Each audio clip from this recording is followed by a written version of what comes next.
Hello guys, welcome back to my YouTube channel. आज जो हमारा टॉपिक है वो है लफ्ज़ और लफ्ज़ की इक़साम।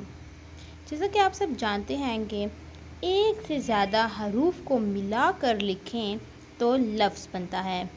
जैसे कि यहाँ पर हमारे पास एक एग्ज़ाम्पल मौजूद है, जैसे कि जीम। जीम एक हर्फ है, लफ्ज़ नहीं। हे एक हर्फ है, लफ्ज़ नहीं। इसी तरह ये सब अलग अलग हर्फ हैं। जब इन हरूफों को हम मिलाकर लिखेंगे तो हमारे पास एक लफ्ज़ तश्कील पाएगा। जैसे कि जीम, हे, अलिफ, ज़े, जहाज़। जब हम इन सब को मिलाएंगे तो लफ्ज़ बनेगा जहाज़। इसी तरह लाम, वाव, गाफ। जब हम इनको मिलाएंगे तो हमारे पास एक लफ्ज़ बनेगा लोग।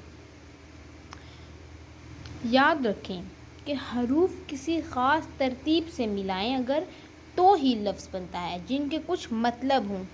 जैसा कि हमने जीम, हे, अलिफ से की तरतीब से हर्फ मिलाए तो हमारे पास एक लफ्ज़ जहाज़ बना।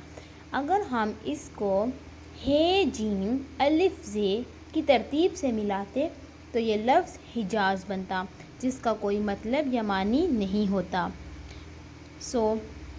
नेक्स्ट टॉपिक इज़ लफ्ज़ की इक़साम। लफ्ज़ की दो इक़साम होती हैं, कलमा और मुहमिल। जिस लफ्ज़ के कुछ मानी हों उसे कलमा कहते हैं। जैसे बातचीत में बात कलमा है, गप शप में गप कलमा है। बिल्कुल इसी तरह मुहमिल, जिस लफ्ज़ के कुछ मानी ना हों उसे मुहमिल कहते हैं। जैसे कि बातचीत में चीत। चीत कोई लफ्ज़ नहीं, बल्कि ये हमने ख़ुद एक लफ्ज़ बनाया है, जो हमने बात के साथ मिलाया। हमने लफ्ज़ बनाया बातचीत। जो चीत है वो मुहमिल है। इसी तरह गप शप में शप भी मुहमिल है। जैसा कि यहाँ पर कुछ मिसालें हमारे पास मौजूद हैं, हम उनको देखते हैं। जैसे कि आजकल हम बहुत बार लफ्ज़ इस्तेमाल करते हैं, पानी, वानी, जिसमें से पानी कलमा है और वानी मुहमिल।